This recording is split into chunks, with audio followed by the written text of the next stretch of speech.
2013 میں سر جب الیکشن تھے تو آپ نے بہت اچھی کمپین کی، بہت آپ ہائپ پہ جا رہے تھے، ون سائیڈڈ لوگوں کے. اب بھی ہم نے سروے کے لوگ کہہ رہے تھے جناب چودھری مقصود کا اس ٹائم مخالف میں کوئی ایسا بندہ نہیں تھا کہ ہم سوچ رہے تھے کہ یار اس کے چودھری کے بعد اس کو ہم ووٹ دیں.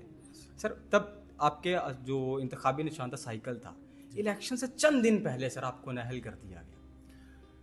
یہ حقیقت ہے، اور آپ نے سروا بھی جو کی ہے سروے بالکل پر درست ہے. اللہ کے فضل سے ایسے ہی تھا کہ وہ الیکشن این اے کا میرا ون طرفہ الیکشن تھا. جی.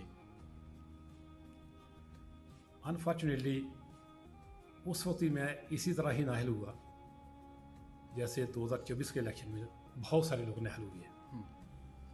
یہی وجہ تھی.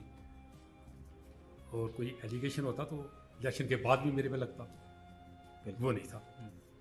وہ صرف الیکشن کی حد تک وہ انہی دنوں چند دنوں میں مجھے انہوں نے نااہل ثابت کر کے سیٹ کسی اور کے حوالے کرنی تھی وہ کر دی. لیکن ہم اللہ کا شکر ہے خوش ہیں کہ ہمارے ساتھی ہمارے ساتھ ہیں، اور ساتھیوں نے کبھی بھی دوسرے کو تسلیم نہیں کیا. جو ہمارے ساتھی ہیں وہ ہمارے ساتھی ہی ہیں، چاہے ہم الیکشن میں ہیں یا الیکشن سے باہر ہیں. اور ہمارے دل میں دوستوں کی اسی طرح ہی محبت ہے، اسی طرح ہمارے دل میں ان کی رسپیکٹ ہے، اور ہمارا آن جان میل برتن بالکل اسی طرح ہی ہے جس طرح الیکشن کے دنوں میں ہوتا ہے. جس طرح الیکشن کے دن میں ہوتا ہے. ہمارا یہ اسپیشل نہیں ہے اب الیکشن آگے تیاری شروع کر لو، دوستوں سے ملنا شروع کر لو، نہیں. ہمارا 24 گھنٹے ہر روز، ہر دن، ہر مہینہ، ہر سال اسی طرح ہوتا ہے.